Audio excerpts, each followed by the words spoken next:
2014లో నాకు blood cancer వచ్చిందని. వైద్యులు అన్నారు సుమారు 70-80 లక్షల దాకా ఖర్చు అవుతుంది. ఈ మాట చెప్పగానే ఒకరోజు ఒక క్రిస్టియన్ ఛానల్ వాళ్ళు నా దగ్గరికి వచ్చి, అయ్యా నీకు ధనం రావాలంటే ఒక వీడియో చేయాలన్నారు. ఆ వీడియో చేస్తున్నప్పుడు నా మనసు ఎలా అయిపోయిందంటే చాలా దుఃఖం చేత నింపబడింది. ఎందుకంటే నా గత జీవితంలో చాలా హుందాగా బ్రతికాను. 2013 తెలంగాణ పోరు వచ్చినప్పుడు నేను మా ఈస్ట్ గోదావరి స్టూడెంట్ చేసి కన్వీనర్గా చేశాను. బైక్ రేసులకి, కార్ రేసులకి వెళ్తా ఉన్నప్పుడు చాలా ధనం వచ్చేది. కానీ ఈరోజు ఎలాంటి పరిస్థితి వస్తుందని అన్నడూ ఊహించలేదు. నా 2 చేతులు జోడించి కెమెరా ముందు అన్నాను కదా, అయ్యా నాకు బ్లడ్ క్యాన్సర్ వచ్చింది, ఎవరైనా సహాయం చేసేవాళ్ళుంటే ముందరికి రండి. మా హాస్పిటల్ ఖర్చులకి, నా మందుల ఖర్చుకి మా దగ్గర ధనం సరిపోవట్లేదు, ఎవరన్నా దానం చేసేవాళ్ళుంటే నాకు ధర్మం చేయండి అయ్యా అని నోరు తెరిచి అడుక్కున్న రోజు నాకు ఇంకా జ్ఞాపకం ఉంది. చాలా బాధ అనిపించింది.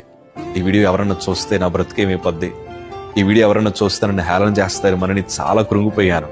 కానీ గొప్ప విషయం ఏంటి తెలుసా, ఆ వీడియో రిలీజ్ అవ్వక ముందే నా ప్రభు మా కోసం నూతన ద్వారాలు తెరిచాడు. మా తల్లి ప్రార్థించింది, అయ్యా మేము మనుషుల దగ్గర చేతులు చాపే కన్నా నీ దగ్గర చేతులు చాపుతున్నామయ్యా, మాకు నూతన కార్యములు జరిగించు ప్రభు అని మా తల్లి ప్రార్థించింది. ఆ ప్రార్థన విన్న దేవాది దేవుడు మేము మనుషుల దగ్గర చేయి చాపక మునిపే నా ప్రభు నూతన ద్వారాలు మా కోసం తెరిచారు.